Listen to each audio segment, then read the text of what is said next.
Uno. Muy buenos días a todas las personas que nos siguen a través de las distintas plataformas de Neurosurgical TV.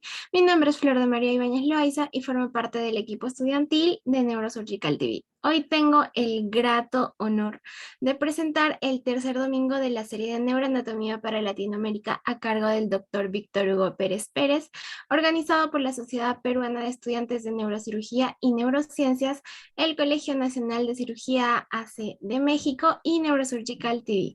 Doctor Víctor Hugo, es un placer tenerlo otra vez un domingo más. Gracias, estimada Flor, estimados y estimadas colegas. Ya vamos a empezar con el tercer sábado, la tercera sesión de este grupo de estudiantes que con mucha alegría se unen a escuchar la complejidad de la anatomía del sistema nervioso, de la base del cráneo. El día de ayer participé en un curso de la Federación Mundial de Sociedades de Neurocirugía y se hacía mucho hincapié en la anatomía. Y por supuesto estamos de acuerdo en que sin una base sólida de neuroanatomía, que no solamente es desde el punto de vista teórico, sino también desde el punto de vista práctico, no se puede hacer buena neurocirugía. La neurocirugía es extraordinariamente compleja y se va dominando con el paso de los años. Es así que hoy tenemos dos representantes muy sólidos, muy experimentados de la neurocirugía a nivel internacional.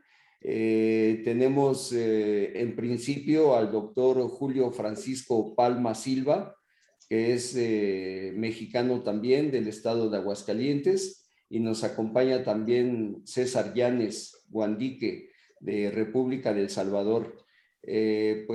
Con los dos he tenido la oportunidad de compartir el aula, compartir la academia, y vamos a dar inicio con el doctor Julio Francisco. Él es neurocirujano, como ya les dije, en la Universidad Autónoma de Aguascalientes, neurocirugía por la Universidad Nacional Autónoma de México. Es miembro voluntario de la FIENS, que es la Fundación para Educación Internacional de Cirugía Neurológica. Es también autor de un atlas de abordajes neuroquirúrgicos y ha tenido mucha práctica en asistencia a talleres de microneurocirugía. Es docente de práctica clínica neurológica en la Universidad Autónoma de Aguascalientes y ha sido voluntario de la FIENS, como les dije, de esta Fundación para la Cirugía Neurológica, y tuvo una estancia como profesor de neurocirugía en el Hospital Honorio Delgado de Arequipa, Perú. Entonces, pues él ya está, es más que conocido allá en Perú por los equipos de neurocirugía. Adelante, estimado Julio. Adelante con tu plática. Puedes ponerle ahí en el logo verde en la parte inferior, compartir pantalla, y de esa manera ya estás acá con nosotros. También abre tu micrófono, actívalo. Sí, gracias. Buenos días a todos.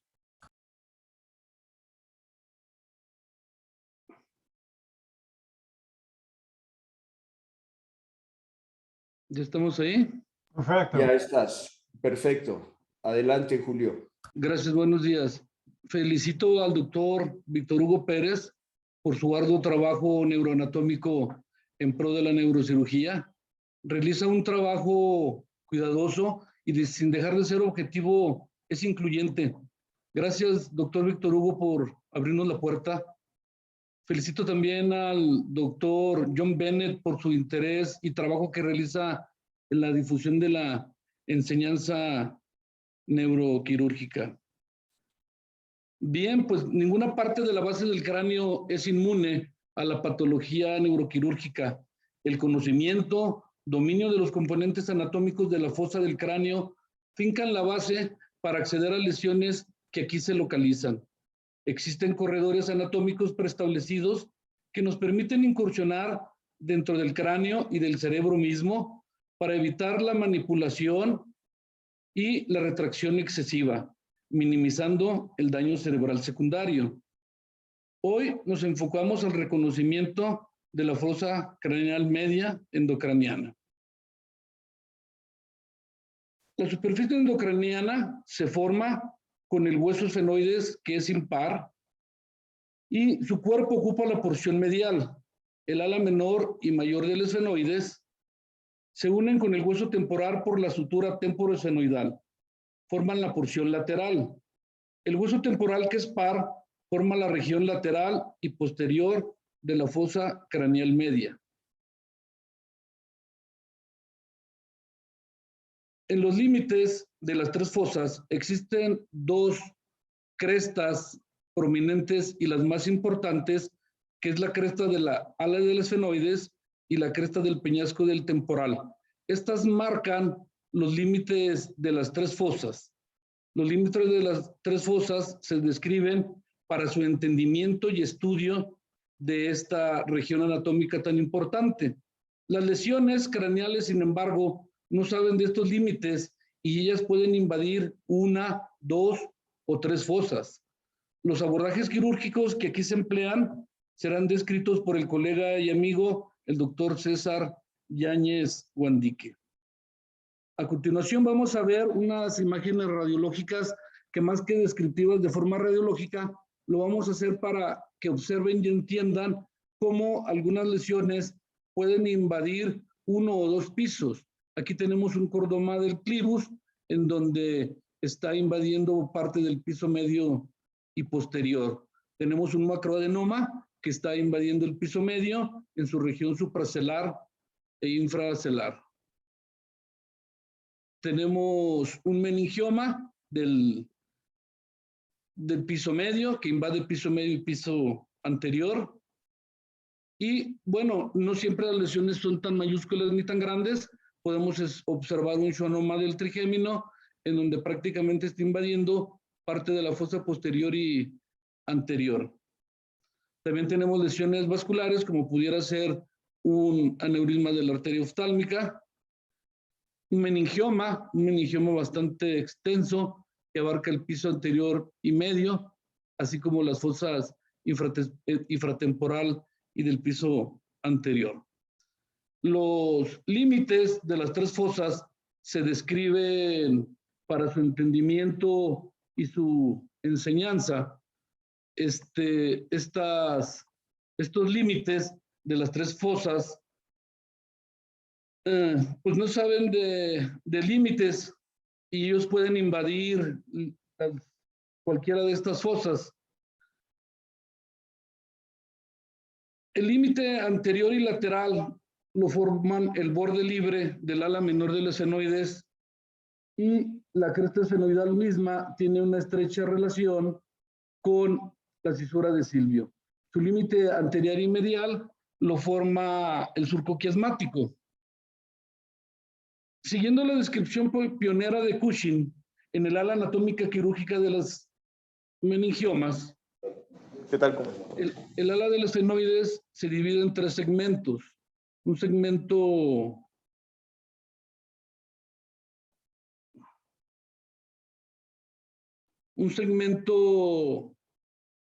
o tercio externo o lateral, un tercio medio y un tercio interno. Los meningiomas terionales o silvianos se alojan en el tercio externo, los meningiomas mediales se alojan en la porción medial, que son los meningiomas alares, y los meningiomas que se alojan en el tercio interno clinoidales, pues revisten una importancia quirúrgica grande por la relación que existe con la carótida interna en su porción clinoidea, el seno cavernoso y el nervio oftálmico. El límite posterior y lateral lo forman las quetras petrosas y el ápex petroso. El límite posterior y medial es el dorso ocelar y los procesos clinoideos posteriores. El área media está formada por el cuerpo del esfenoides. Sus componentes es el tubérculo ocelar, la fosa hipofisiaria, que puede tener un diámetro entre 12 y 15 milímetros, los procesos clinoideos medio y posterior, el surco carotidio y el dorso celar. En el tubérculo celar se inserta el diafragma celar, en la fosa hipofisiaria descansa la glándula hipófisis, en el proceso clinoideo posterior se inserta el tentorio y en el dorso celar se continúa con el clivus. En el surco carotidio se asienta la arteria carótida en su porción cavernosa y el seno cavernoso mismo.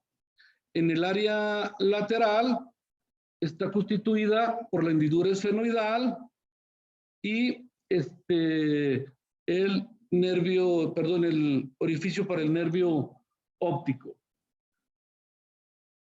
El margen superolateral de la cresta esfenoidal marca el límite medial y punto final del fresado de la cresta del esfenoides en los abordajes terionales. En este punto encontramos la arteria y banda meningo-orbitaria. La arteria meningo-orbitaria, que también la visualizamos en los abordajes terionales, nos marcan el punto final del fresado. Para continuar posteriormente con la exposición del proceso clinoideo anterior.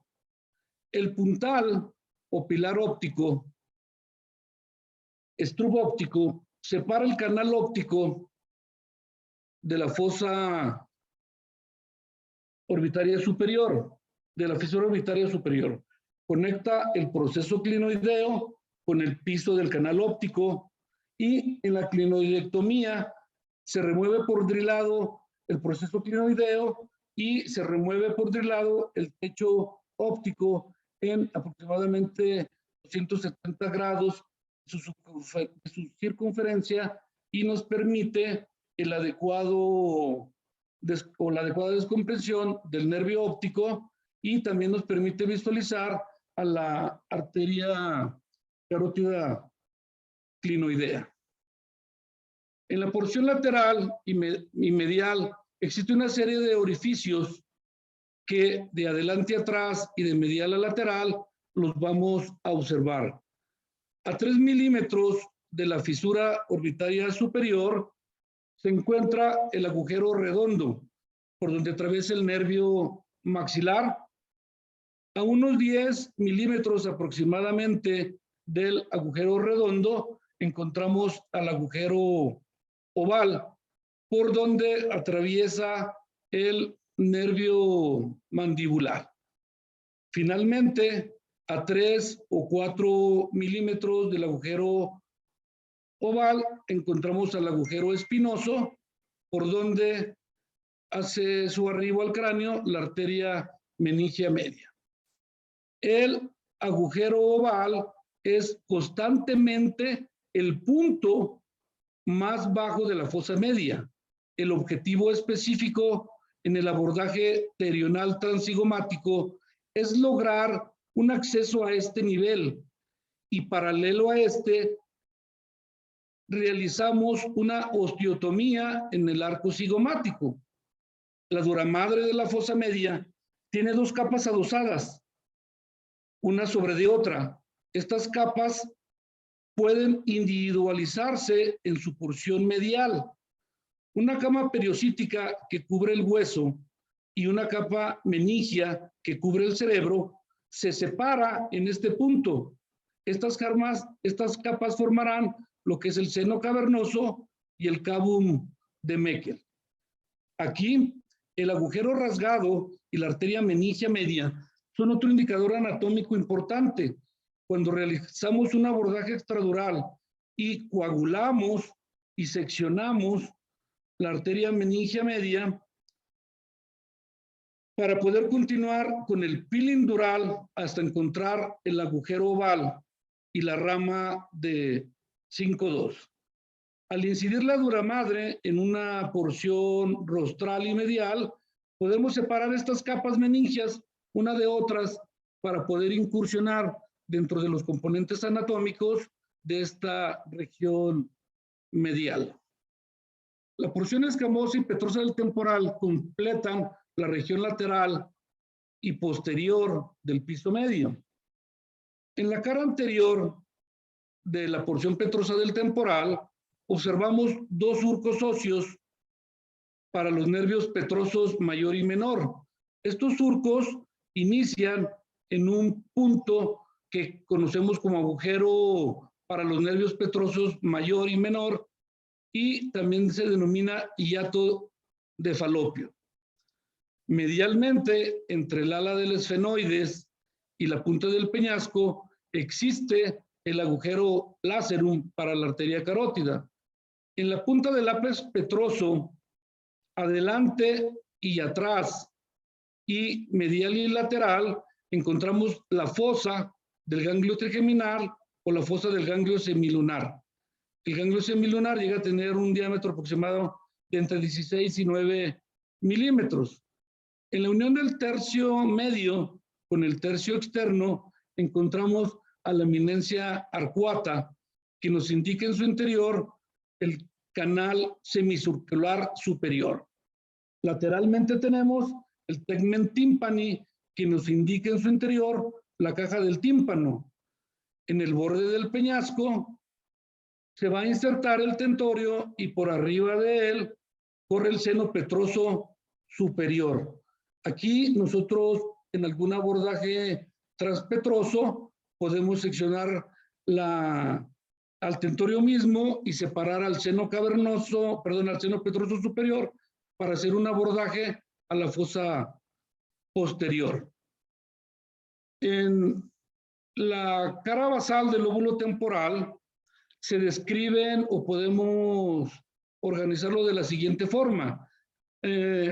La cara basal se sienta y descansa sobre la porción lateral y del piso medio.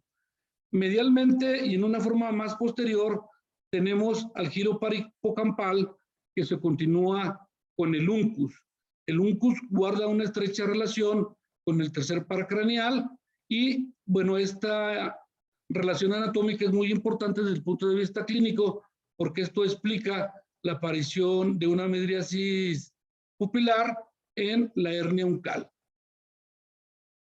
Lateral al uncus tenemos al surco colateral que se continúa con el surco renal y tenemos al giro fusiforme lateral a este surco colateral, el giro fusiforme o giro temporo-occipital está dividido por el surco temporo-occipital.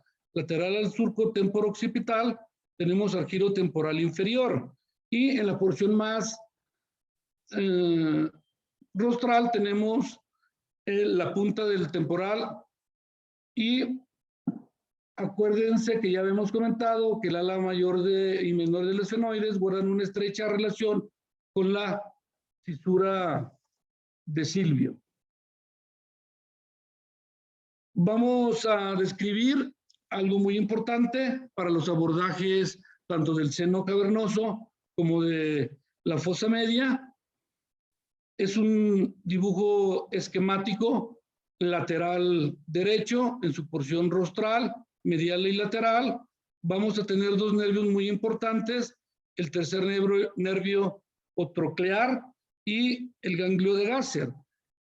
El nervio troclear es muy importante porque este nos va a permitir observar dos triángulos anatómicos que nos permiten los abordajes hacia estas áreas. El nervio troclear prácticamente nos va a dividir al triángulo supratroclear y al triángulo infratroclear. David Parkinson, neurocirujano canadiense, fue el primer persona que describe este triángulo para el abordaje a malformaciones arteriovenosas cavernosas y hacia la fístula carótido cavernosa. También nos permite este triángulo abordar el tronco meningo hipoficiario y a la arteria cavernosa. El triángulo supratroqueal nos permite hacer un abordaje seguro hacia el seno lateral, hacia el seno cavernoso, y, como dijimos, el ganglio de Gasser forma un importante límite para los triángulos anteriores y posteriores. Tenemos un triángulo anteromedial que nos permite hacer un abordaje al seno esfenoidal o fosa pterigo-palatina, un triángulo anterolateral que nos permite realizar un abordaje hacia la apófisis pterigoides. Posterior al ganglio de Gasser tenemos los triángulos posteromedial y posterolateral. El triángulo posteromedial o de Kawasi nos permite un acceso seguro a la fosa posterior y hacia la cara lateral del clivus. La petrosectomía anterior o de Kawasi es la que se describe para hacer un abordaje seguro a la fosa posterior. Y el triángulo posterolateral o de Glasso nos permite un abordaje seguro a la fosa infratemporal. Aquí tenemos unos esquemas, bueno, unas preparaciones anatómicas que nos permiten describir los contenidos de la fosa media. Aquí tenemos una porción rostral, una porción medial, una porción lateral. Y aquí vemos muy precisamente cómo se delimitan y cuáles son los límites anatómicos del triángulo de Parkinson, el infratroclear, que nos permite un acceso, como dijimos, a las fístulas carótido cavernosas. También tenemos el triángulo supratroclear, tenemos al triángulo anteromedial, el triángulo anterolateral, y vemos la rama de 5.1 y cómo emerge del cráneo hacia la fisura orbitaria superior, la rama 5.2 del trigémino, que sale por el agujero redondo mayor, del agujero oval sale la rama 5.3, y en el agujero redondo menor o espinoso tenemos el ingreso de la arteria meningia media. Aquí vemos un detalle anatómico importantísimo, que es el nervio petroseo superior mayor y que marca una guía paralela a la arteria clinoidea petrosa. Se ha realizado un pequeño drilado para observarla y ver cómo corre paralela a ella.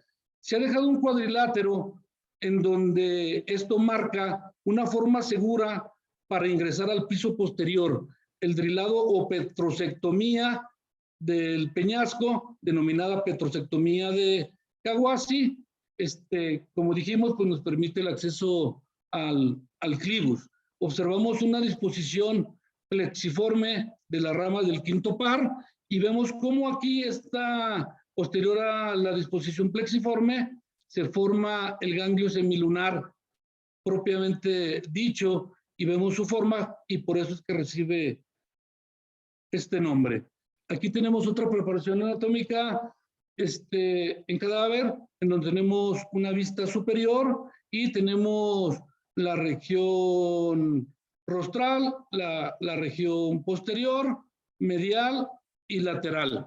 De igual forma vemos el triángulo de Jace Parkinson, en donde podemos observar perfectamente la porción clinoidea, la porción de la arteria carótida en su porción cavernosa.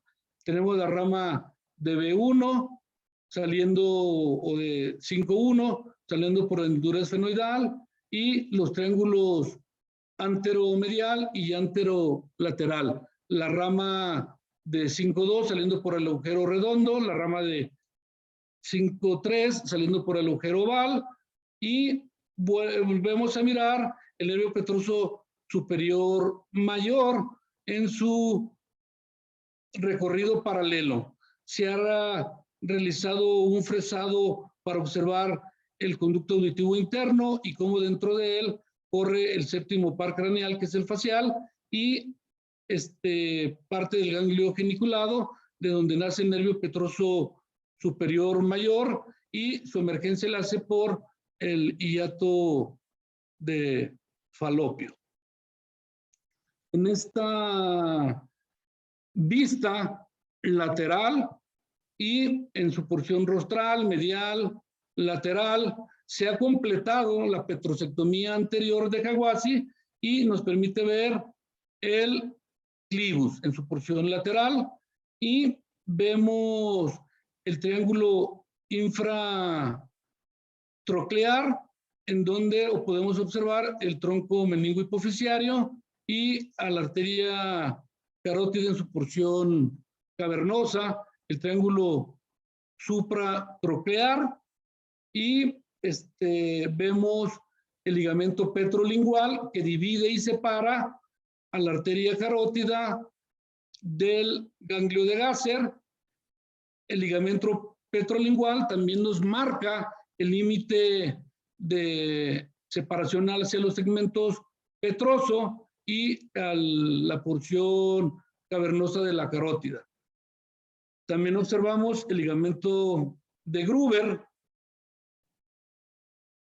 Y bueno, pues vamos a continuación a ver el fresado del ala de los esfenoides. Aquí marcamos esquemáticamente cómo o en qué parte es donde se realiza el fresado del área del esfenoides y del techo orbitario. Aquí ya se hizo la separación de la dura madre en su porción frontal y temporal, y se está continuando el fresado del techo de la órbita, y pues aquí prácticamente estamos viendo con la ayuda del drill de alta velocidad y una fresada diamantada cómo se continúa el fresado del ala del esfenoides. Esto nos permite tener un espacio mayor para poder hacer el abordaje hacia la cisura de Silvio, tener mayor campo quirúrgico y poder hacer la apertura de el surco. Tenemos también aquí recordar que el límite de nuestro fresado lo marca la arteria meningio orbitaria. Aquí estamos mirando otro fresado del lado de los esfenoides, y aquí estamos utilizando una fresa cortante, y aquí lo importante es observar cómo posterior a realizar el fresado de la parte cortical de la cresta esfenoidal, podemos encontrar un sangrado algo profuso continuo, pero que con el aspirador nos ayudamos para drilar la parte esponjosa del ala del esfenoides. Aquí vamos a observar en este esquema cómo se indica la clinoidectomía anterior. Aquí se hizo un peeling de la dura madre, en la que vamos a observar cómo se expone parte de la clinoides. Vamos a observar cómo se coagula la arteria y la inserción meningo-orbitaria de la dura madre para poder exponer con mayor claridad el proceso clinoideo anterior. Una vez que se expone este proceso clinoideo anterior, vamos a iniciar el drilado. Aquí todavía estamos realizando un peeling de separación dural para poder exponer con toda claridad el proceso clinoideo. Ahí ya prácticamente se ve cómo se expone el proceso clinoideo, y bueno, pues agradecer y mi gratitud a dos pilares tan importantes en la neurocirugía, al doctor Albert Rotton y el doctor Yassi Yazarkin. Considero que es de primordial importancia tener en cuenta todos estos hallazgos anatómicos en el diagnóstico y planeación preoperatoria. y sobre todo en el tratamiento quirúrgico de los pacientes con patología del piso medio, debido a que todos estos reparos anatómicos representan una guía para el acceso a las regiones del piso medio. Gracias por su atención. Dejamos los micrófonos al doctor César Yáñez Guandique. Sí, gracias, Julio. Flor, ¿alguna consideración? ¿O continuamos?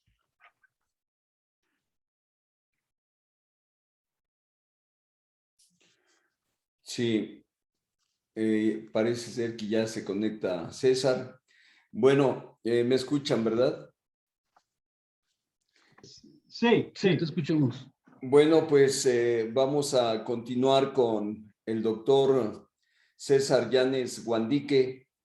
Él es un neurocirujano de la base de cráneo, pero es muy versátil en su actividad quirúrgica, académica y social, diría y agregaría también humanitaria.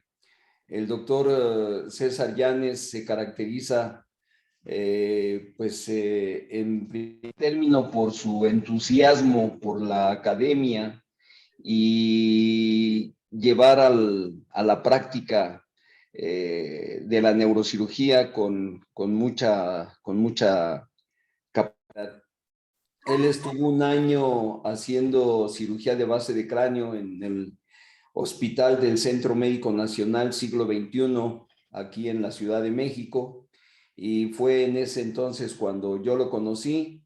Se entusiasmó mucho con las disecciones que hacíamos en forma constante en el INCIFO aquí en la Ciudad de México pues con el objetivo de aprender cada día más. César Yáñez, pues muchísimas gracias por aceptar estar en este curso y pues adelante.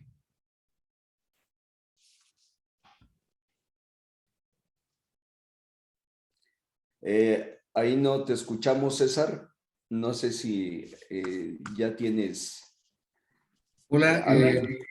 Ya te escuchamos, sí. Ya tenemos audio. Perfecto, muy buenos días. Agradezco principalmente al doctor Víctor Hugo Pérez por la confianza y por la amabilidad que ha tenido en invitarme a este curso, como ya nos tiene acostumbrados. Perdón. Lo siento, yo he hecho, César.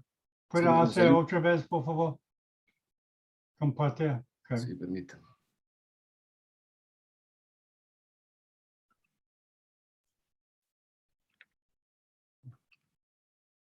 ¿Ahora sí?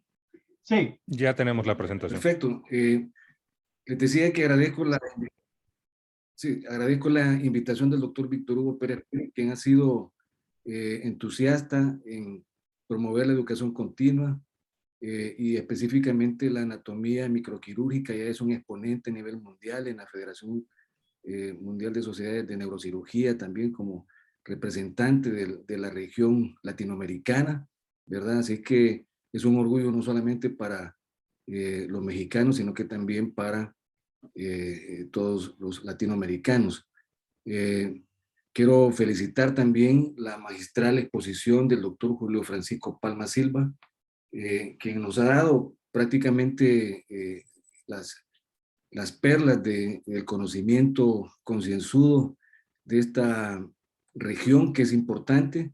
Yo voy a enmarcar o a enfocar mi presentación más que todo a los abordajes al piso de la fosa media, sin tocar los abordajes al seno cavernoso. Entiendo que ya hay una charla posteriormente según el desarrollo del programa.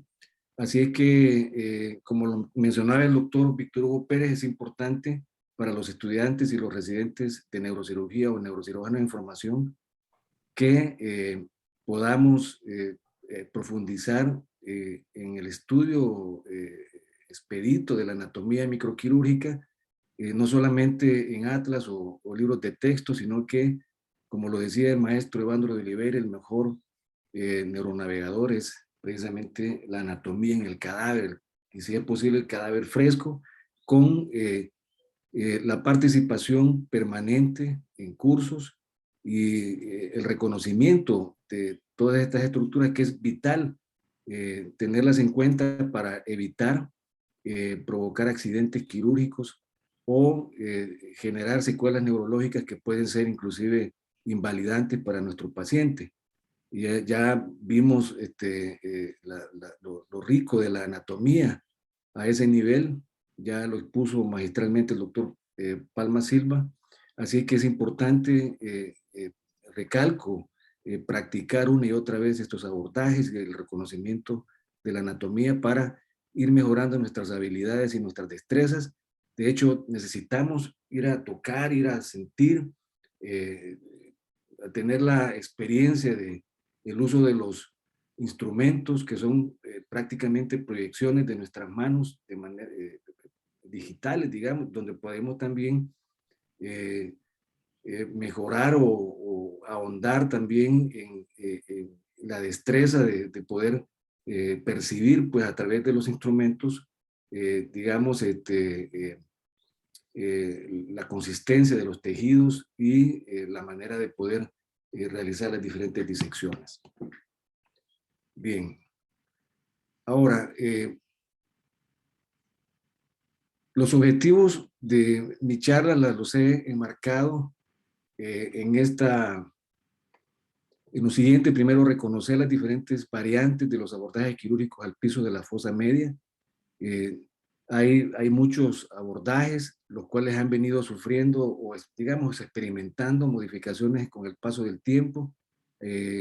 Ya vamos a ver todo dirigido a mejorar, pues, el abordaje, a minimizar también la posibilidad de provocar algún tipo de lesión en el cerebro. Estos abordajes al piso de la fosa media son considerados como abordajes de cirugía de base craneal, y prácticamente la filosofía de los abordajes a la base del cráneo es precisamente remover la mayor cantidad de hueso para evitar retraer por largas horas los tejidos cerebrales que vayan a provocarnos contusiones, hemorragias, fenómenos isquémicos, y que esto a la postre vaya a generar secuelas neurológicas que sean invalidantes para nuestro paciente. También adecuar permítanme un segundo, solo quiero, no tengo el... Vamos.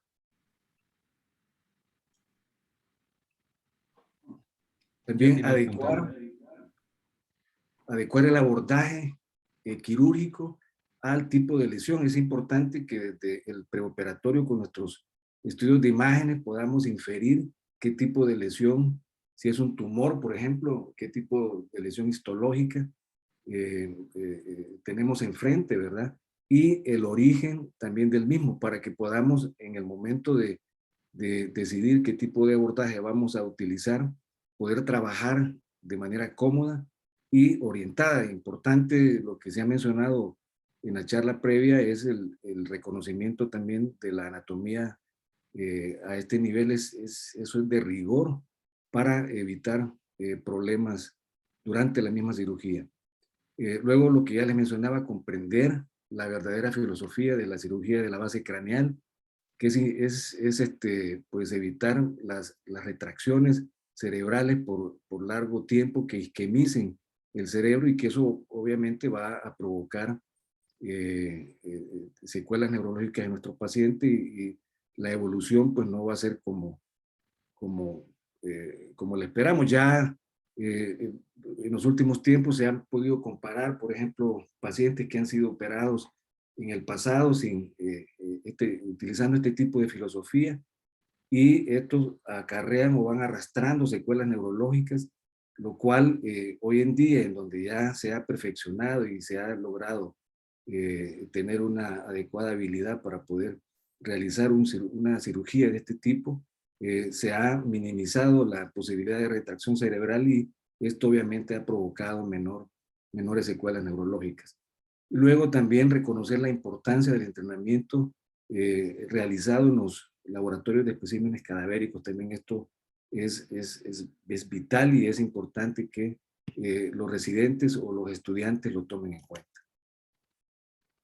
Ahora, los diferentes abordajes al piso de la fosa media, como les mencioné, han experimentado muchas variantes, mucha evolución, mucho desarrollo. Y uno de los primeros que fue preconizado por el maestro Gassi Yazari fue el perional clásico. Este abordaje, pues, incluye, pues, no solamente el tratar de abordar al piso de la fosa media, sino que también describe el tipo de posición, la flexión, la rotación del cráneo también. Ya lo explicó el doctor Palma, el drilado también del risco de los esfenoides a través de un fresado de alta velocidad también. Y también el drilado del techo del conducto óptico también. Este abordaje, el abordaje perional clásico, ha sido utilizado para muchas patologías, por muchos neurocirujanos también, incluyendo patologías aneurismales también, tumores del piso de la fosa media, del ala menor esfenoidal, también meningiomas que pueden implantarse a nivel del tercio externo perional del ala menor del efenoides y también del tercio interno o los llamados meningiomas clinoidales que según el maestro Al-Mefti los clasifica también como los tumores que están adheridos firmemente al segmento C5 de la carótida interna infraclinoidea, que ya se considera como un segmento que es intracavernoso. Luego, el abordaje subtemporal, ¿verdad? Es otro de los abordajes al piso de la fosa media y que suele utilizarse, por ejemplo, para aneurismas que nacen precisamente de estructuras como el tope de la basilar, más que todo aquellas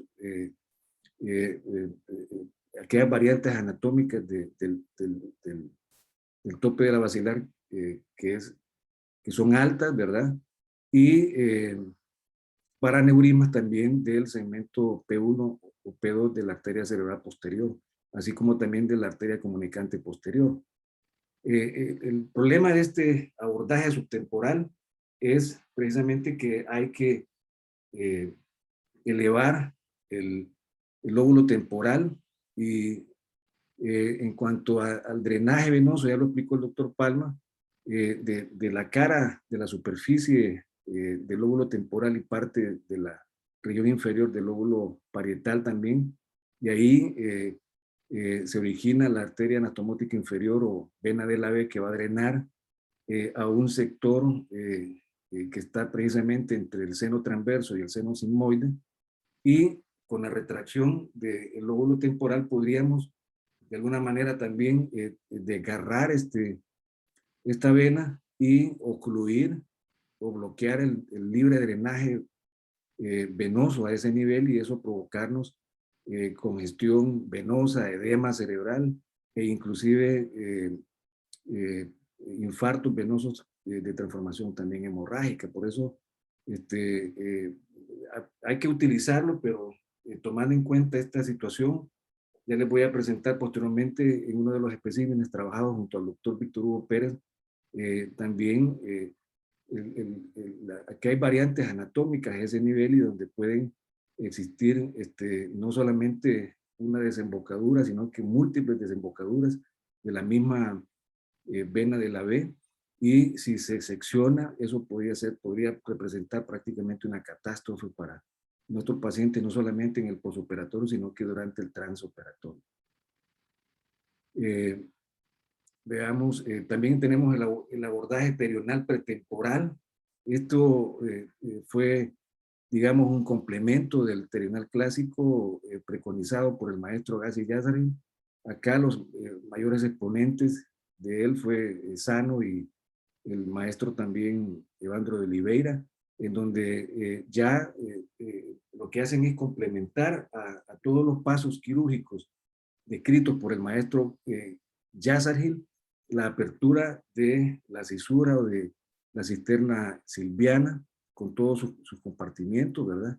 La separación del lóbulo temporal del frontal con sus adherencias aracnoidales también, el seguimiento de las venas silvianas hasta su desembocadura en el seno esfenoparietal también, y la exposición plena de la carótida interna, del quiasma óptico también, y inclusive de la cisterna prepontina. Todo eso se puede lograr con este abordaje modificado. En el pasado, el terional clásico, simple y sencillamente se colocaban retractores, uno en el lóbulo frontal, otro en el temporal, y con maniobras de retracción que duraban casi durante toda la cirugía. Eso provocaba edema, contusiones, etcétera. Y no fue hasta que no se desarrolló este abordaje a través de el acceso a las cisuras silvianas que pudimos o se pudo minimizar pues la retracción cerebral y tener una mejor visual de las estructuras, ya sea anatómicas o de las lesiones, ya sea tumorales o aneurismáticas, en el caso en donde el abordaje haya sido escogido para ir a clipar, por ejemplo, un aneurisma cerebral, ¿verdad? Luego tenemos el abordaje pretemporal transcavernoso, ya el doctor Palma nos habló de todos los triángulos del seno cavernoso también. Va a haber una charla para este tipo de abordaje. El órbito cigomático malar también es uno de los abordajes que ha sido como un complemento también del terional clásico.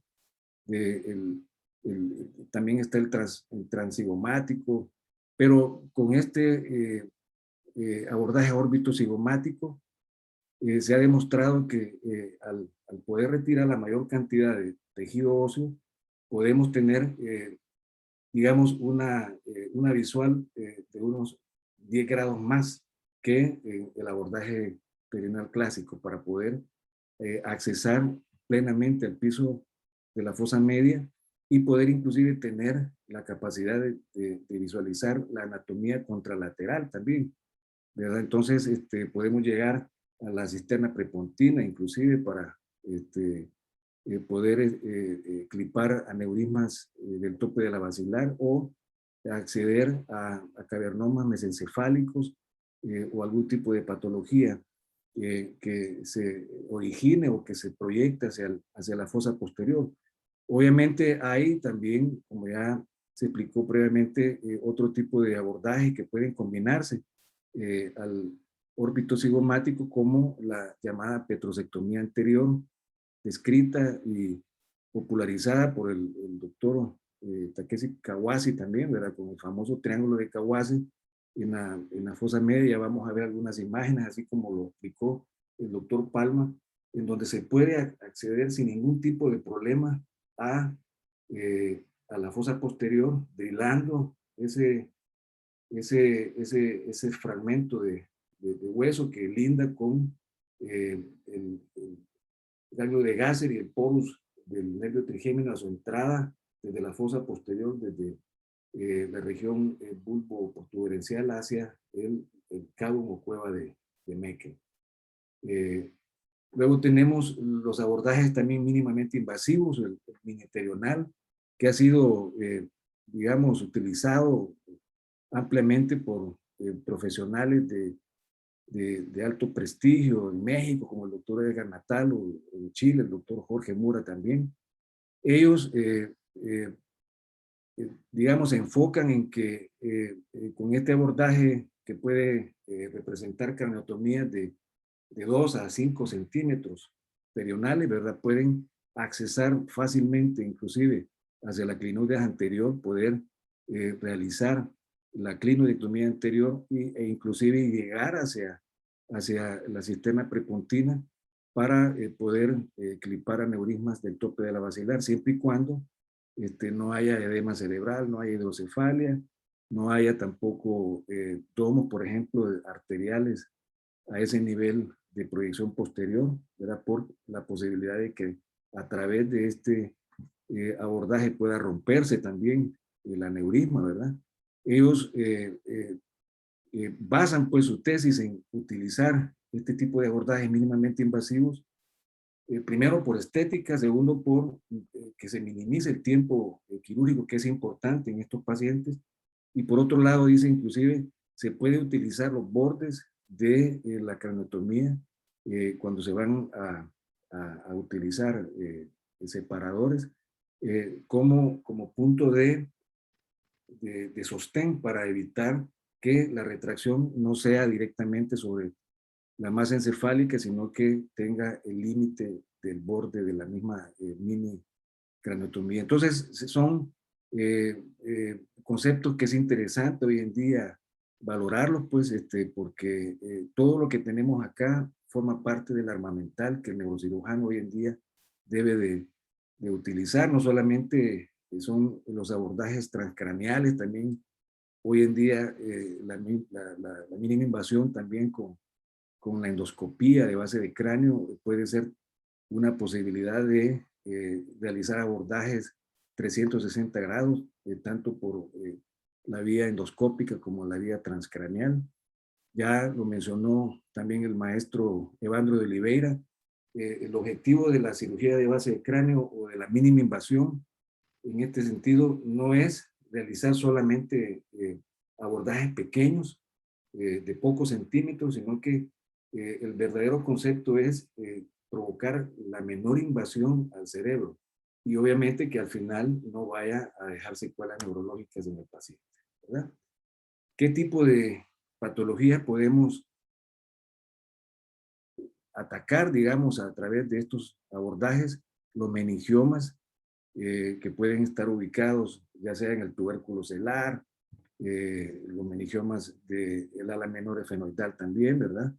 Que pueden estar implantados en la pared lateral del seno cavernoso, los adenomas hipofisiarios, aquellos grandes adenomas que generalmente tienen una íntima relación con la pared medial del seno cavernoso también, los schwannomas, que lo hacen a través de la pared lateral del seno cavernoso, los cordomas que involucran más plenamente el piso del seno cavernoso, las neoplasias malignas, el cáncer también, que destruyen y deforman de manera importante toda la anatomía que ya nos describió el doctor Palma, y obviamente la patología neurismal en este sector, que es importante poder tener un conocimiento expedito de toda la anatomía microquirúrgica para paso a paso irla realizando y poder tener un corredor quirúrgico tal que nos permita realizar el tratamiento que se ha dispuesto ejecutar para esta enfermedad, ¿verdad? De hecho, la neurocirugía o la cirugía de base craneal nació precisamente con la patología neurismática, específicamente, ya vamos a ver un poquito de la historia, así unos breves minutos nada más, el acceso a los aneurismas del segmento oftálmico de la carótida interna infraclinoidea, es decir, los llamados también aneurismas paraclinoideos. Acá, igual, como se mencionó anteriormente, por ejemplo, para el abordaje pretemporal, la apertura de la cisura silviana es importante, ¿verdad? Esto nos abre una ventana y nos ayuda pues a evitar aquellas retracciones severas del tanto el lóbulo temporal como el lóbulo frontal. Acá tenemos una base encefálica, una base craneal también, donde podemos ver el plano esfenoidal, el ala menor esfenoidal, que fue descrita originalmente en el 26 por Cushing, en 3 segmentos: el perional o tercio externo, el alar o tercio medio y el clinoidal o tercio interno también.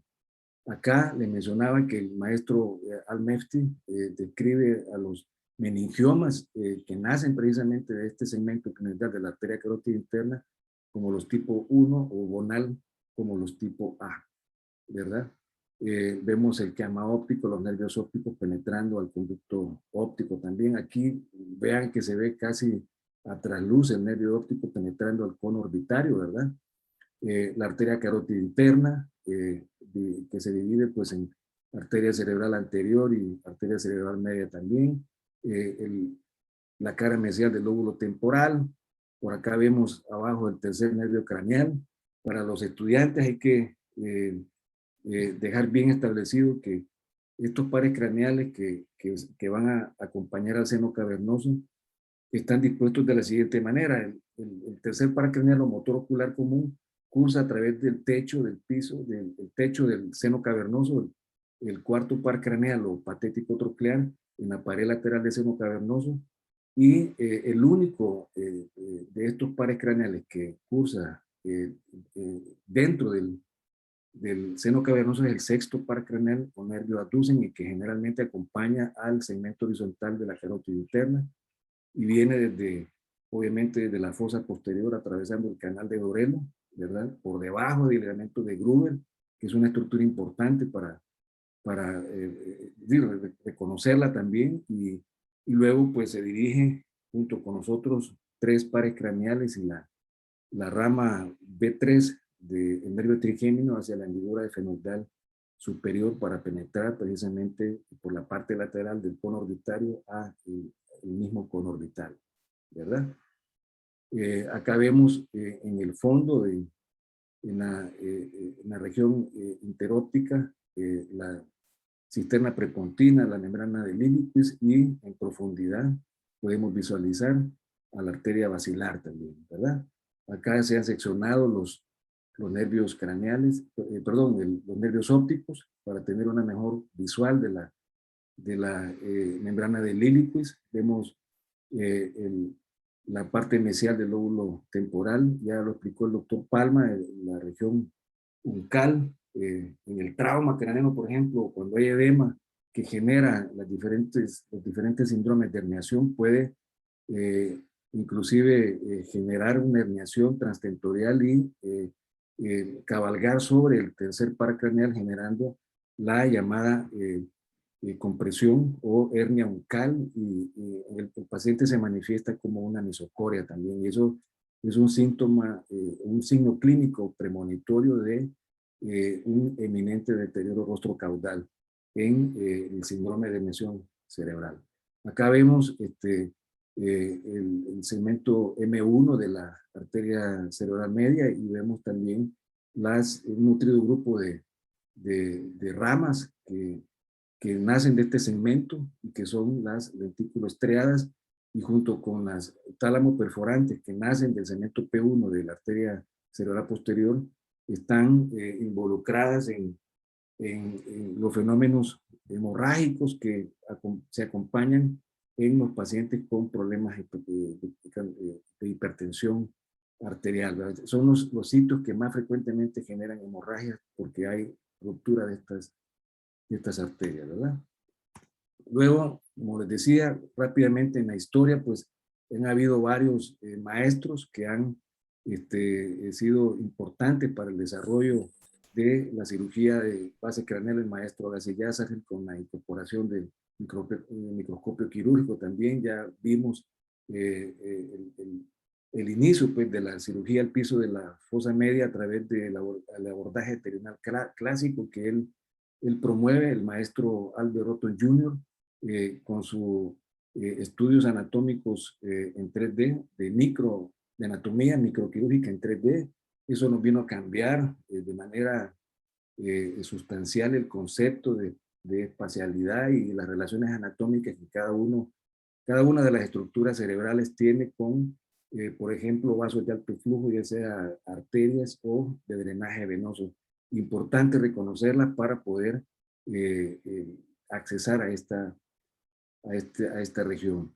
El doctor Akira Hakuwa de Osaka, Japón, también fue uno de los primeros que desarrolló abordajes quirúrgicos a la base craneal. De hecho, lo hizo por la patología neurismal en 1982, realizando la osteotomía frontotemporal órbito-cigomática para poder tratar un caso de aneurismas paraclinodeo del segmento oftálmico de la arteria carótida interna intraclinodea.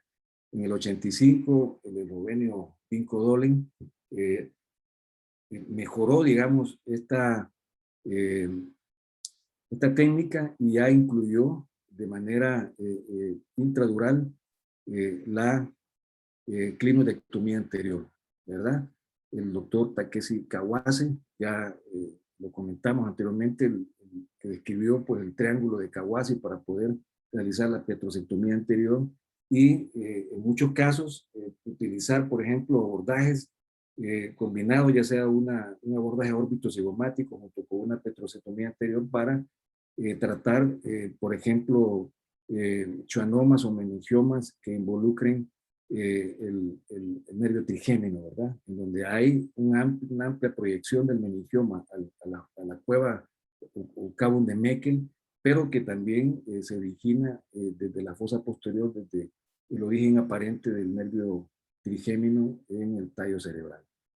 También el doctor Drake, canadiense, impulsó también este tipo de abordajes a la base craneal a través de una clinodectomía, pero con un abordaje subdural también.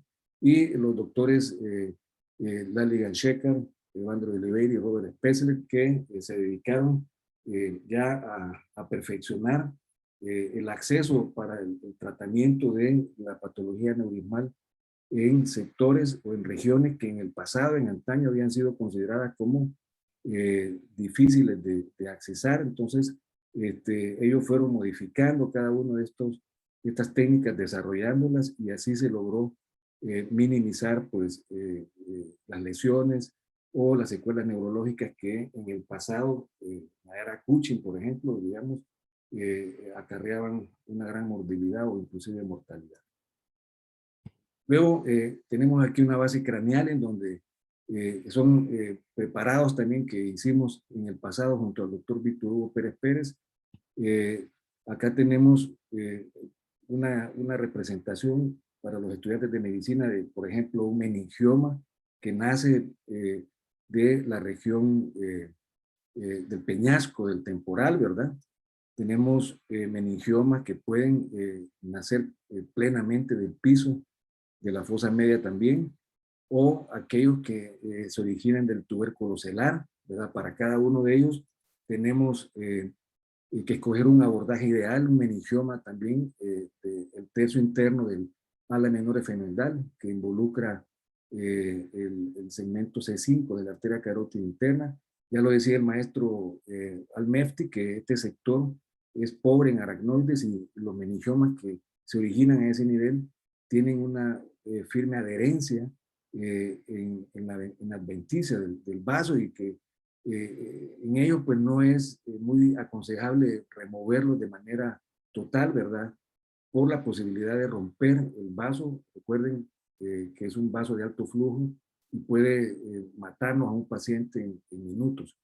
Entonces, mejor nos vale dejar un pequeño fragmento y quitar el volumen tumoral para descomprimir, y ese pequeño fragmento de herido puede después diferirse o referirse a radiocirugía, a todos los tratamientos de adyuvancia que ya conocemos para mantener control del crecimiento tumoral. Luego, los meningiomas que nacen precisamente del tercio medio del ala menor efemendal, o también los terionales, que estos pues pueden tratarse ya no con un abordaje tan extenso como la osteotomía frontotemporal orbitocigomática, sino que podemos utilizar inclusive un abordaje terional clásico, como lo mencionó el maestro Gassi Yazaril, o un abordaje transsigomático también, ese sí nos podría ayudar. Luego, rápidamente, ya lo mencionó el doctor Palma, pero solo quiero hacer nada más hincapié el proceso clinodiano anterior, que es importante reconocer la anatomía, porque es vital para poder realizar cualquiera de los abordajes al piso de la fosa media que involucre lesiones a ese nivel. Es importante que podamos reconocer también el proceso clinodiano anterior, que tiene un componente lateral y dos componentes mediales. ya lo explicó el doctor Palma, el proceso clinoideo anterior es la parte final del ala menor fenodal que comienza con nivel del terium, ¿verdad? Que en la exocara del gozo temporal pues es el terium y corresponde a la parte de la escama del temporal donde se hace orbital. Luego, este proceso clinoideo anterior está sujeto a través de 3 pilares básicos lateralmente. Está sujeto por el ala menor esfenoidal, medialmente por el techo del conducto óptico y inferior y medialmente por el optic strut o el llamado puntal óptico, que es importante reconocer porque de eso va a depender que podamos realizar una adecuada clinoidectomía anterior y evitar, por ejemplo, una lesión, ya sea vascular. Si, por ejemplo, vamos a hacer la clinoidectomía para tratar un aneurisma gigante, digamos, para clinoideo del cemento oftálmico, no podemos estar palanqueando ahí demasiado la clinoide porque, es decir, podemos romperlo o inclusive lesionar los pares craneales de la rama B1 del nervio trigémino y que penetran pues lateralmente a la hendidura esfenoidal superior también. Por eso es importante, ya vamos a ver un esquema posteriormente que es descrito y fue publicado por el doctor Michael Lawton. Ahora, importante las estructuras blandas que se van a insertar en el proceso clinoideo anterior y es el ligamento falciforme, la superficie enteromedial del tentorio, el ligamento petroclinoideo anterior y posterior y el repliegue dural clinoideo también. Acá una base craneal seca rápidamente, solo para dejar en claro, ya sé que lo mencionó el doctor Palma, pero acá tenemos el agujero magno, ¿verdad? Acá el tallo cerebral penetra a la cavidad intracraneal y en la región bulbo-protuberencial está el origen real del séptimo par craneal, el cual sale y se acompaña del nervio vestibular, y forman el complejo 7 y 8 y penetran al meato auditivo interno. Acá dentro del tallo cerebral está una rodilla, ¿verdad? Que es la primera rodilla del nervio facial, y luego acá dentro de la porción petrosa está la segunda rodilla. Aquí llega el nervio intermedio del nervio facial al ganglio geniculado, y luego da origen, ese nervio intermedio del facial, da origen al nervio petroso superficial mayor, o en sus siglas en inglés el GSPN, y discurre a través de la hendidura esfenopetrosa, ¿verdad? Hacia el agujero lacerum. Acá baja a la región pterigomaxilar, ahí está otro ganglio que es el ganglio óptico, y luego da un segundo relevo a la órbita para inervar la glándula lagrimal. Por eso es importante reconocer, y en la mayoría de abordajes quirúrgicos a la base del cráneo, específicamente cuando se va a realizar una osteotomía órbito-cigomática, es importante durante el peeling de la fosa media, ya lo mencionó el doctor Palma, y en donde despegamos esa doble capa de la dura madre que está pues en la fosa media, ¿verdad?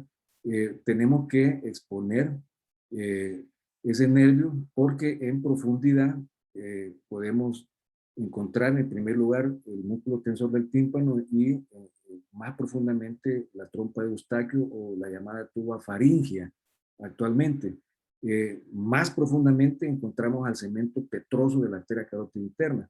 Y muchas veces cuando se va a hacer un abordaje pleno al seno cavernoso, como por ejemplo en esos meningiomas clinoidales que involucran el cemento C5 de la arteria carótida interna, es necesario tener en cuenta esa posición para tener una manera de tener un control vascular de la arteria carótida interna si vamos a acceder plenamente al seno cavernoso, ¿verdad? Antes lo que se hacía era el clipaje temporal de la arteria carótida carótida interna a nivel de segmento C2 en cuello, ¿verdad? Pero acá se tiene esa posibilidad. Hoy en día, inclusive con el progreso de la terapia endovascular neurológica, se pueden hacer también bloqueos con balón dirigidos durante la cirugía. Se puede trabajar en equipo junto con terapia endovascular neurológica para evitar hacer esto.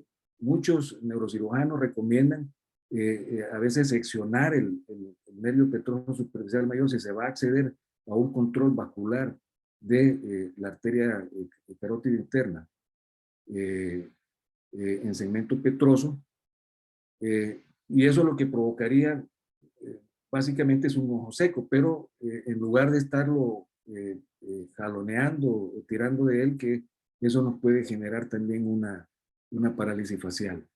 Igualmente, para los meningiomas que nacen a este nivel, ya vamos a ver posteriormente la irrigación o cuáles son los vasos nutricios que dan irrigación a los meningiomas, y uno de ellos también es importante que podamos realizar estudios previos como una angiotomografía o una angiografía cerebral para ver la irrigación del meningioma, y en el momento en que vayamos a acceder, digamos, a estas estructuras, ya el doctor mencionó pues la rama B3, la rama B2 en el redondo, en el oval, y la rama B1 en la hendidura fenoidal superior. Pero antes de llegar a la rama B3 está el agujero supraespinoso, donde emerge la arteria meningia media, rama de la arteria maxilar interna, y esta rama a su vez de la carótida externa, ¿verdad? Cuando vamos, por ejemplo, a cortar o a bloquear durante el peeling o el pelado o el raspado de la duramadre para convertir en una doble capa y poner estas ramas, y promover con eso una devascularización del tumor, antes de ligar la arteria meningia media, revisábamos con mi residente, el doctor Peñate Aguat, aquí en el hospital, que hay una rama que va precisamente a este ganglio y que irriga el trayecto del nervio facial. Entonces, cuando es así y es encontrado esto en un estudio previo vascular, entonces es recomendado ligar o coagular la arteria por más distalmente a esa rama para no provocar una parálisis facial también, ¿verdad? Luego, acá tenemos una base craneal con los repliegues durales. Esto es lo que yo les mencionaba rápidamente para los estudiantes. Este es el risco del efenoide, el ala menor efenoidal. Aquí tenemos el techo del seno cavernoso. Esta es la pared lateral del seno cavernoso, ¿verdad? Esta es la cueva o cavum de Meckel también, este es el borde libre del tentorio. Y acá hay una variante anatómica en cuanto a drenaje venoso, y es precisamente a donde desemboca eso se pudo constatar en ese estudio anatómico. Ahí desembocaba también la arteria, la vena del labio o vena anastomótica inferior, y una sección a ese nivel obviamente iba a provocarnos un edema, una congestión venosa y un infarto de transformación hemorrágica que podrían representar una catástrofe para el paciente también, ¿verdad? Luego, esta es otra vista también, donde podemos ver la región celar, el tallo hipoficiario, la glándula hipoficiaria. Acá vemos las clinoides anteriores y las clinoides posteriores. Aquí emerge la carótida interna, ya es supraclinoidea. Aquí están los nervios ópticos que penetran al conducto óptico, el plano esfenoidal, el tubérculo celar, el dorsum celar, para poder acceder acá a este segmento oftálmico de la carótida interna. Es necesario que podamos realizar la clinoidectomía anterior, ya sea de manera extradural o intradural, para poder exponer el nervio óptico. Hay que fresar el conducto óptico también, y la parte lateral del hueso esfenoidal, del ala menor esfenoidal. Y obviamente reconocer también, hay estudios de una universidad ya lo vamos a mencionar posteriormente, de variantes anatómicas del optic stroke o el puntal óptico, que es importante saber para planear el tipo o la forma en que vamos a realizar la clinoidectomía anterior. Con esto tenemos la plena certeza que vamos a poder tener acceso a este segmento oftálmico y poder tratar la patología neurismal, más que todos los aneurismas paraclinoideos. Tenemos 4 minutos, César. Sí. 4 minutos más. Luego rápidamente acá tenemos un seno cavernoso ya expuesto también, ¿verdad? Donde vemos el sifón carotidio, ¿verdad? El sexto par craneal, las 3 ramas del ganglio de Gasser, también el nervio petroso superficial mayor, la arteria meningia media. Rápidamente acá el ala menor de efenoides, el plano efenoidal, tubérculo celular, dorso celular, ¿verdad? Acá tenemos el optic strut y la clinoides anterior, ¿verdad? Esta es la forma en que se retira, ¿verdad? Acá tenemos al sexto par craneal que viene del canal de Dorelo, este es el ligamento de Gruber, y aquí tenemos ya expuesta la arteria oftálmica también con una clinoidectomía anterior realizada también. Este es el optic strut, estas son las variantes anatómicas, ¿verdad? Reconocidas, ¿verdad? Se pueden mandar reconstrucciones sagitocoronales también de una tomografía para poder identificar el ángulo de conformación del pilar óptico, ¿verdad? Este es un diagrama del doctor Michael Lawton, donde describe paso a paso la clinoidectomía anterior para exponer este tipo de aneurismas, quita el anillo dural externo y el interno, y este es el segmento C5 o segmento clinoidal, que ya todos consideran como un segmento de la arteria carótida interna intracavernosa. Rápidamente, dibujos del doctor Laligan Shekhar, ¿verdad? Estos son los tumores que vamos a acceder, ¿verdad? Este es el triángulo de Kawase, que es fresado para poder llegar a lesiones de la fosa posterior, ¿verdad? Esto es lo que ya le mencioné del doctor Al-Mefti y la clasificación de Bonal respecto a los meningiomas. Esta es la irrigación también, ya sea de tumores implantados en el tubérculo cerebral, el ala menor del efenoides, o el terium o el tercio interno de la clinoide, ¿verdad? Luego acá, para un abordaje frontotemporal orbitocigomático con eminencia malar en su máximo punto, ¿verdad? Una visión curvilínea.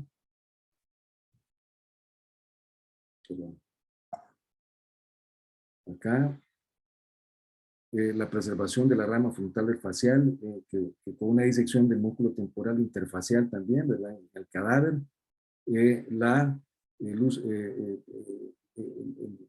el acceso al paquete supraorbitario, ¿verdad? Y convertir el agujero en un surco también para liberar y evitar que nos vaya a dejar una anestesia dolorosa, ¿verdad? Acá, un acercamiento, esta es la región a involucrar también, ¿verdad? El drilado de la craniotomía, la exposición del malar y el arco cigomático, la unión fronto-cigomática también.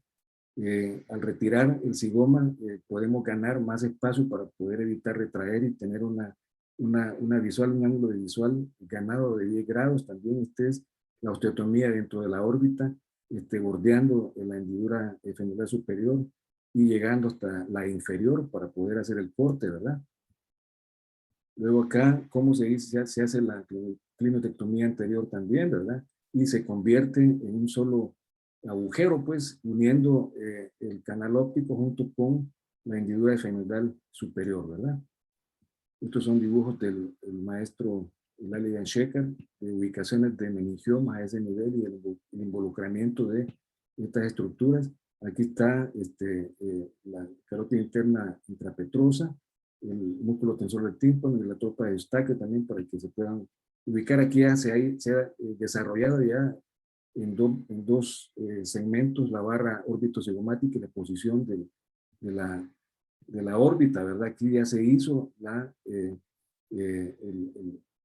el peeling de la fosa media junto con la remoción de la clinoides anterior aquí ya se expone y nos disponemos a hacer la apertura dural también, ¿verdad? Esto es lo que tratamos de evitar durante la retracción cerebral también. Solo voy a presentar, doctor, los casos rapidito ya. Este es un meningioma del ala menor esfenoidal, ¿verdad? Este es el abordaje frontotemporal órbito cigomático. Acá está el flap óseo, ¿verdad? Vamos a adelantar esto. Esta es la apertura dural para los estudiantes de medicina. También vean cómo se diferencia el tumor del tejido cerebral sano también. Aquí hay que navegar la cisura silviana. La imagen anterior era un meningioma de otro tipo para que vean la diferencia también. Y con maniobras de disección y con el aspirador ultrasónico se puede ir removiendo poco a poco. A veces es necesario utilizar retractores también, esto nos puede ayudar, pero precisamente el concepto de la base de cráneo es evitar esto. Luego tenemos el caso 2, es otro paciente con un meningioma del ala menor esfenoidal del tercio medio. Este paciente ya había sido operado en el pasado, irradiado inclusive también. Acá ya se retiró la barra órbito cigomática y aquí ya se hizo la remoción de la tumoración. En nuestros países donde no tenemos a veces muchos recursos, podemos utilizar este tipo de suturas para anclaje en lugar de las mini placas de titanio, ¿verdad? Y esa es la tomografía previa, ya un par de minutos, doctor. Este es un macroadenómico oficiario de estirpe maligna también. Se operó transcranealmente y se pudo remover solo el 50% porque era muy sangrante el tumor. Nos cursó con este tercer par craneal del paciente, ¿verdad? Luego, a los 2 meses tuvimos una torre endoscópica, se hizo el abordaje 360 grados a través de vía endoscópica transepto esfenoidal, pero el paciente nos desarrolló un síndrome hipotalámico, requirió de vasopresina, nunca despertó, lastimosamente el paciente falleció a los pocos meses. El caso 4, este es un paciente con un tumor intraorbitario también, ¿verdad? Un schwannoma de la vaina del nervio óptico. Acá utilizamos siempre el mismo abordaje, nada más que solamente hicimos la remoción de la órbita para poder llegar hacia la lesión, descomprimir inclusive el conducto óptico también para poder, porque el paciente estaba quedando con amaurosis del ojo, pues, ¿verdad? Y esta fue la forma en que removimos la tumoración, ¿verdad? Vamos a adelantar solo aquí vemos que el paciente en el posoperatorio, ¿verdad? Tenía un cuarto par tomado también, ¿verdad? Hay un poquito de sangre, ahí subconjuntival. Y este es otro caso con un linfoma, ¿verdad? Intraconal también que estaba comprimiendo el nervio óptico. Se hizo este tipo de abordaje para poder destechar el conducto óptico y poder liberar de la presión a la que estaba sometida el mismo, ¿verdad? Que es la órbita. Acá tenemos el globo ocular ya, parte de la remoción del tumor, ¿verdad? El paciente meses después nos desarrolló un linfoma gástrico también, entonces se le dio tratamiento a través de hematoncología con radioterapia y quimioterapia. Y este es el último caso, ¿verdad? Es un caso que está pendiente de operar. Esto lo programamos para 2 tiempos quirúrgicos. Primero hicimos el abordaje o la osteotomía frontotemporal órbito cigomática y luego íbamos a preparar la siguiente semana para la resección plena del tumor, pero la paciente nos desarrolló en el posoperatorio inmediato una hemorragia cerebral a nivel occipital y edema. Tuvimos que pasarla de nuevo otra vez a hacer una craniotomía más amplia, ¿verdad? Este es de hace un mes la tomografía. Aquí se hizo una reconstrucción sagittocoronal. Este es uno de los tumores que estamos pendientes a operar. Es un tumor extenso que involucra todo el piso de la fosa media también, ¿verdad?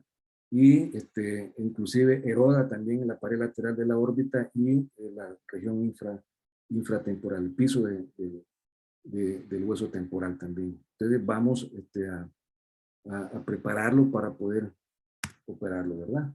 Y obviamente importante la práctica en cadáveres, ¿verdad? Esto lo hemos hecho con el doctor Víctor Hugo Pérez, a través de todos nuestros años de formación. También hemos participado en otros cursos en Unión Americana, en Forward Dallas también, ¿verdad? Es importante tener ese contacto con este tipo de anatomía para poder orientarnos a la hora de operar y evitar pues, secuelas neurológicas que pueden ser importantes para que el paciente pues, se pueda incorporar a sus actividades normales, ¿verdad? Creo que solamente, doctor, disculpe que me haya tomado unos minutos. Este es el volcán Izalgo, que ya lo visitó el doctor Víctor Hugo Pérez en las ciudades de Sonsonate, llamado Faro del Pacífico en el pasado, que estaba en actividad en la década del 60, 70. Se construyó un hotel de montaña para poder ver ahí las llamas de fuego que lanzaba el volcán y era visto por todo el mundo, inclusive era por los marineros, ¿verdad? Pero el día en que se inauguró precisamente el hotel, en ese día se apagó el volcán.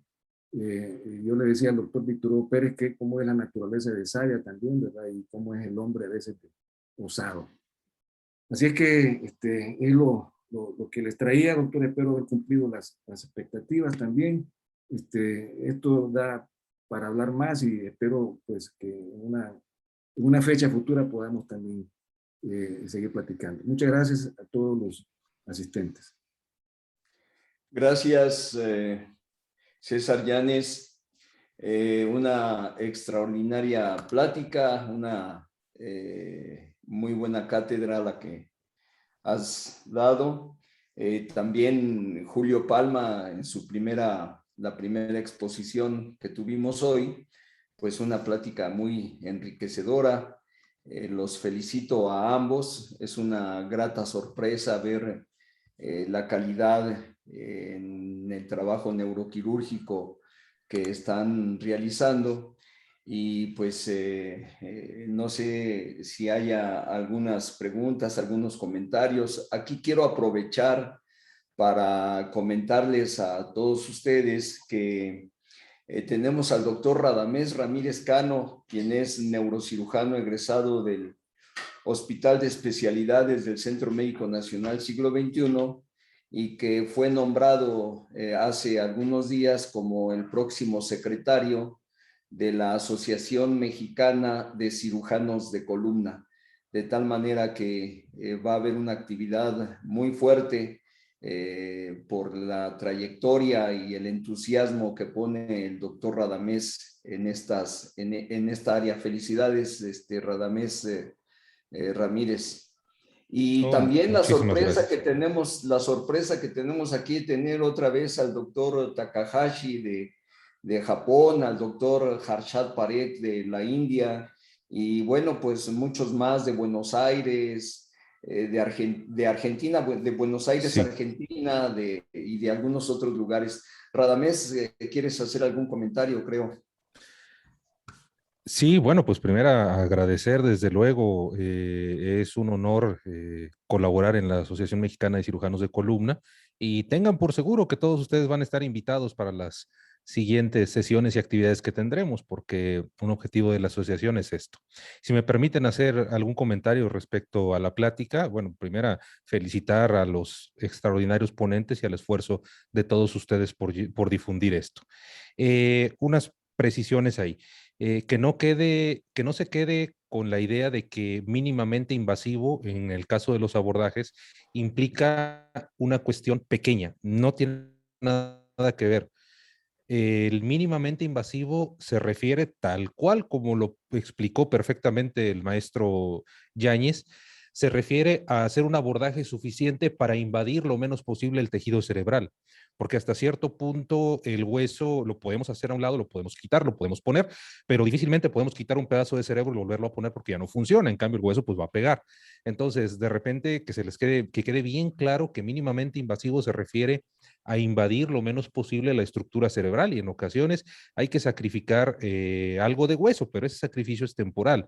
Por otro lado, recordar estos puntos. La anestesiología es fundamental. Un buen anestesiólogo de verdad que te hace la vida muy, muy fácil. Segundo, la posición. Bien lo dijo el doctor Yáñez, de qué forma hay que ir poniendo el cráneo, a cuántos grados, porque parece mentira, pero un grado que varíes la cabeza te esconde todo y te estás peleando con todos. Y eso es algo que a mí me pasó mucho, sobre todo al principio. La experiencia te va dando los cursos, las pláticas y todo eso te va dando la oportunidad de corregir ese error. Una craneotomía suficiente, drenaje de líquido cefalorraquídeo muy, muy importante. El doctor Víctor Hugo Pérez siempre en su enseñanza fue muy claro. Pongo el ejemplo y nunca se me olvida, yo cada que voy a operar un aneurisma, lo primero es vaciar las cisternas de líquido cefalorraquídeo, porque eso te da un espacio, por muy hinchado que esté el cerebro, te da un espacio de trabajar, pero con toda comodidad. Y finalmente la disección, por ejemplo, una apertura de la cisura de Silvio bien hecha, tomándote el tiempo para hacerla, te da una autopista para trabajar sin mayor problema. Y otra cosa, el colocar los disectores, el colocar los retractores. En mi caso, bueno, pues yo trabajo solo, no tengo más quien me apoye, entonces sí utilizo la retracción, pero más allá para comprimir el cerebro, los pongo para sostener y para evitar que con el instrumental llegue yo a golpear el tejido cerebral. Entonces, en ocasiones, porque luego sí en las disecciones, la verdad, vemos que se mete el aspirador y la pinza o la tijera y se está golpeando mucho el cerebro, entonces se mete un disector pequeño, grande, por supuesto. Recordemos que mientras más ancho el retractor, será menos la cantidad la tensión que se aplica sobre cada centímetro de cerebro es menor. Entonces se pone el disector y sobre ese se van diseñando los instrumentos para evitar traumatizar el tejido cerebral. Entonces, esas precisiones que el doctor Yáñez nos hizo en la plática son perfectas y que no se olviden. Y finalmente ayer, en el webinar de ayer fue muy claro, la anatomía es base para poder entender y para hacer todo esto. Muchas gracias y felicidades a todos los participantes y estoy a sus órdenes.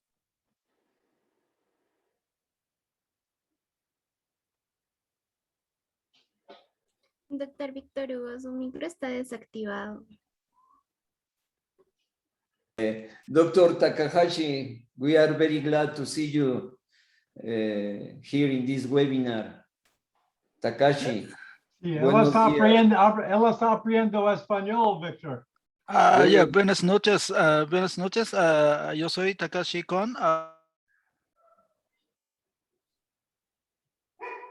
Yeah, very informative lectures. So I'm studying anatomy and anatomical and both neuroanatomy and Spanish. And I will attend as possible. This is a Saturday night, Saturday night, midnight. But I keep attending.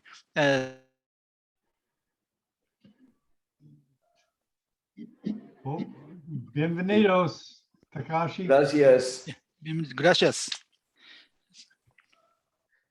Gracias, doctor Takashi.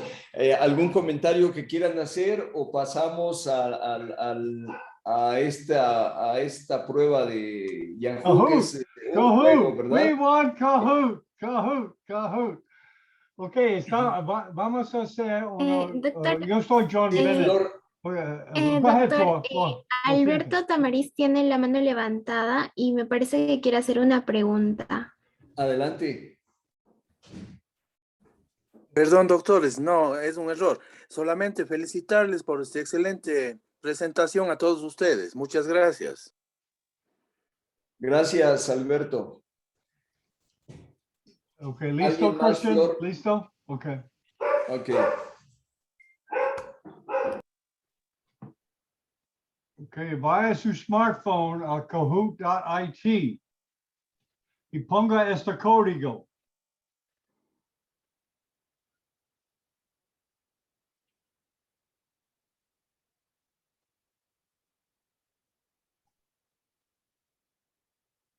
Tú también, Takashi.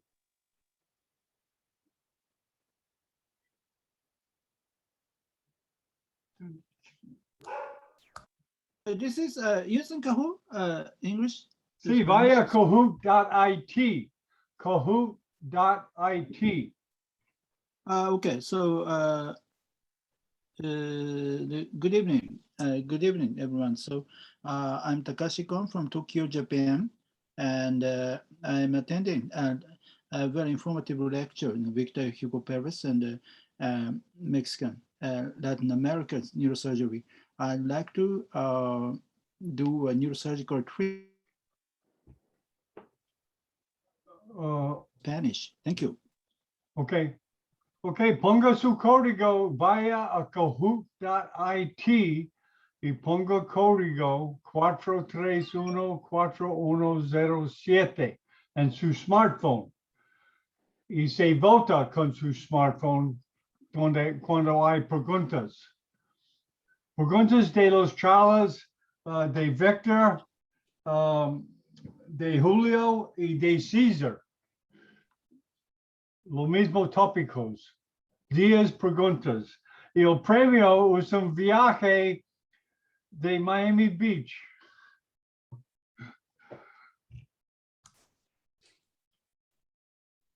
Excelente. ¿Cuántos días en Miami, John? Unlimited, no límite. Sin límite, excelente. Tienen un límite. centro de anatomía ahí en Miami extraordinario. Hey, Victor, esta charla es centro de neuroanatomía en Latinoamérica ahora. 3, 4 charlas. Mira, ya tenemos casi 30. Ok. Ya ustedes dicen a qué horas empezamos. Ok, ¿quieres empezar, Victor? ¿Qué piensas? Como diga Flor, damos más tiempo, Flor. Yo creo que medio minuto más, doctor, porque se siguen conectando, entonces hay que esperar un poquito más. Es lo que vemos, que se están conectando más. Sí, ok, cuando no hay mucho, cuando Hay un hay un centro de anatomía, de investigación, un laboratorio de anatomía ahí en Miami que está muy bueno. He tenido oportunidad de ir un par de veces. No recuerdo el nombre.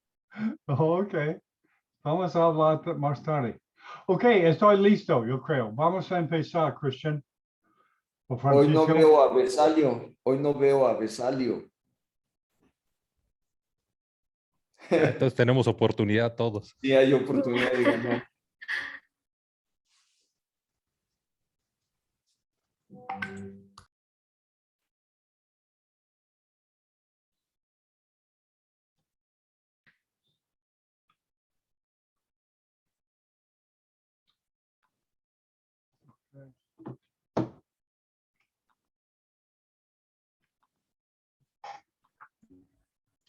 Yo creo que ya lo podemos comenzar. Perfecto.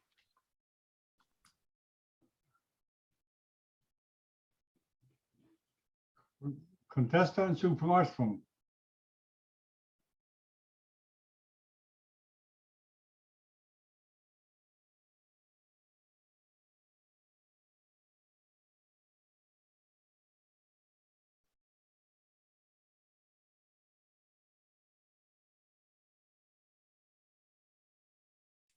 Dice que soy un genio, vamos bien. 4-3 propuestas rápido. Correcto.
No hay background music, Flor? Ahorita pongo música, O doctor. tú No se puedes preocupe. cantar poquito, si tú quieres. No, yo no canto nada bien, doctor.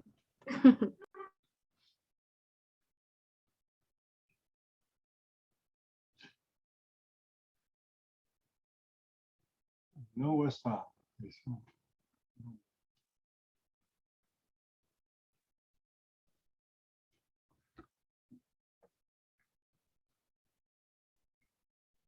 ¿Quién es el líder? Who's the leader?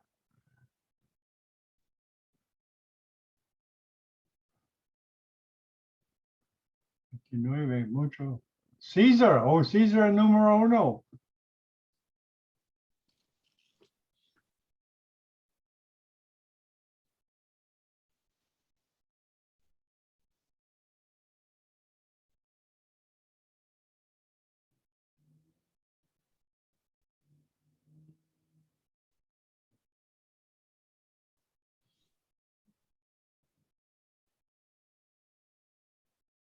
Okay.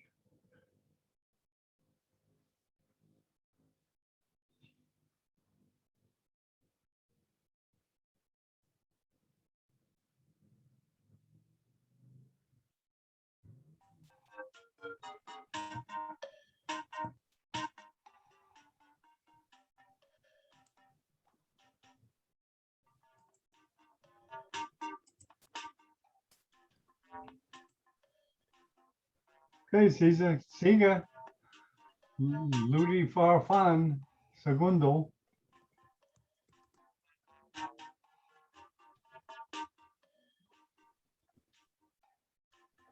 La tensión está increíble.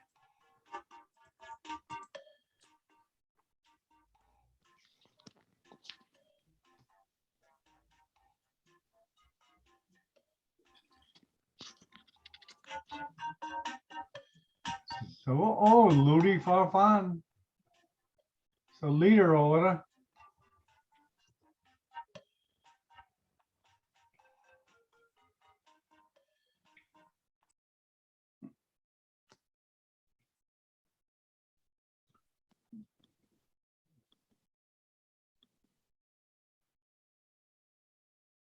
Okay.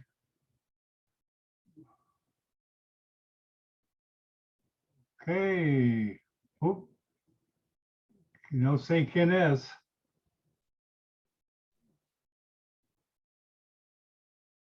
Sacar la borde.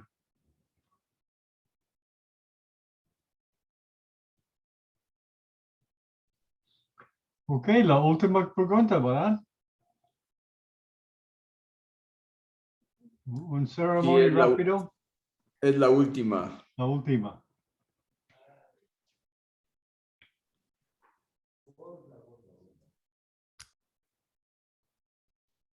Ok, el ganador es en segundo. Ok, yo no sé quién es. Es Víctor probablemente, ¿verdad? No. No sé No, quién no es. soy Es yo. Flor. Es que, No sé quién será, doctor. Pusieron unos emojis. bueno, Ok. te van a mandar te van a mandar que les mandes el boleto de avión para Miami. Yo creo que en un momento más. Ok, muy bien, Víctor. Esta charla excelente, un centro de neuroanatomía en Latinoamérica, sábado en la mañana. Y tú estás estableciendo una tradición ahora. Sí, gracias, pues a todas, a todos.